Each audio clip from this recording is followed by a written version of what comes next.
Voilà, donc on est au domaine Castelrenoir, donc en AOC Bandol.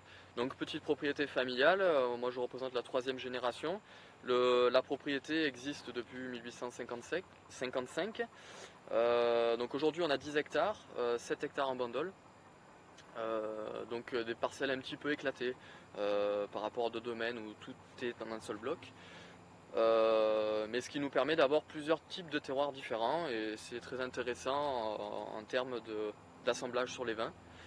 Donc voilà, donc moi je travaille dans un esprit un peu naturel, donc entre l'agriculture biologique, l'agriculture biodynamique, vin naturel. Voilà, j'expérimente beaucoup pour avoir justement cet esprit très naturel où on va mettre le minimum de produits, voire plus du tout, parce qu'il y a des parcelles où je ne mets plus du tout de cuivre, même voire plus du tout de soufre, ou qu'un seul traitement au soufre. Donc ce qui fait des traitements, la vigne ne reçoit plus aucun produit, uniquement des traitements à base de plantes.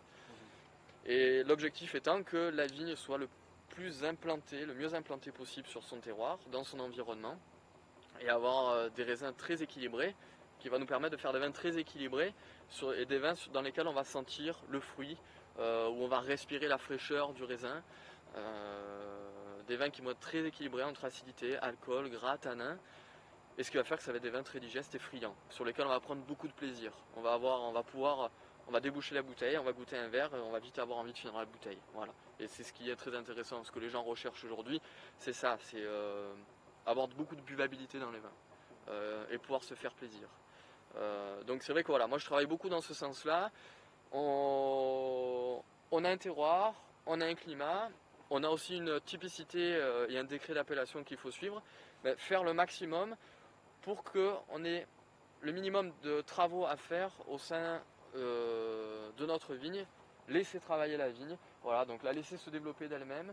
Là on voit des sarments qui sont très fins, bon, mais voilà, c'est un arrêt végétatif naturel. Voilà, la vigne s'arrête de pousser au mois de juillet, eh ben laissons-la faire, laissons-la pousser naturellement. La vigne produit un certain nombre de grappes, laissons-la faire, mais par contre, contrôlons, et parce que qu'il faut quand même aller dans ces vignes. Mais au plus on laisse faire la vigne, au mieux c'est derrière. Au plus on a de bons produits, et au moins je dirais on a un travail à faire. On a un travail de surveillance, mais on n'a pas un travail de régulation. Pour moi, la régulation, c'est pas bon. Il faut pas réguler, il faut le laisser faire, et ça se ressent dans le vin. On ressent dans le vin un produit vivant.